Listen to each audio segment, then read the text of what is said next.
With more than 1 million people expected to gather on Sydney's harbourfront to see this year's New Year's Eve fireworks, revellers are being warned to leave their car at home and instead take public transport.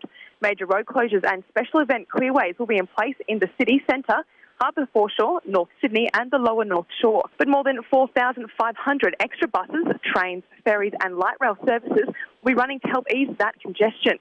New South Wales Transport has also suggested those heading in to see the show be prepared by organising their transport to and from the city well in advance. Meanwhile, emergency services are also gearing up for their busiest night of the year. Extra police officers, paramedics and firefighters will be on duty around the city and at all major vantage points. Last year's New Year's Eve, paramedics responded to an incident every 16 and a half seconds. New South Wales Police Commissioner Mick Fuller says this year's message is to stay safe and finish 2015 on a high with all your friends and family protected.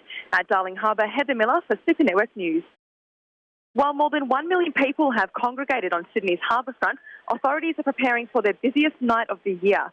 Operation Delvin has been 12 months in the making, which has had thousands of police officers, both in high visibility and in covert and intelligence roles, preparing for tonight's celebrations.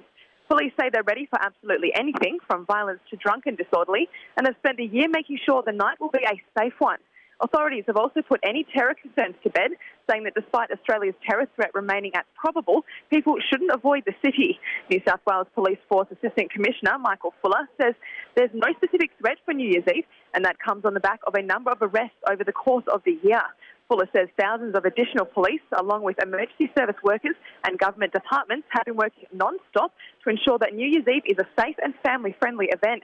We are just now 1 hour away from the first fireworks display, the 9 o'clock Family Spectacular, and police are encouraging the young and the old to feel safe and excited about 2016. At Circular Quay, Heather Miller for Super Network News.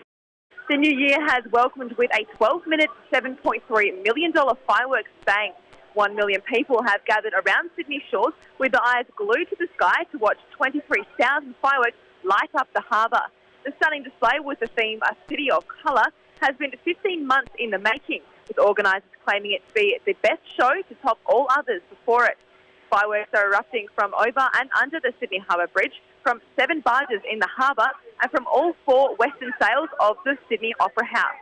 But you just have to look at everyone around you to see their eyes are firmly glued to the grand old dame of the city, the Sydney Harbour Bridge. This year's celebration features the biggest ever display on the bridge, an additional 2,400 effects with never-seen-before multicoloured umbrellas, a cascading waterfall off the edge, and projections on the pylons.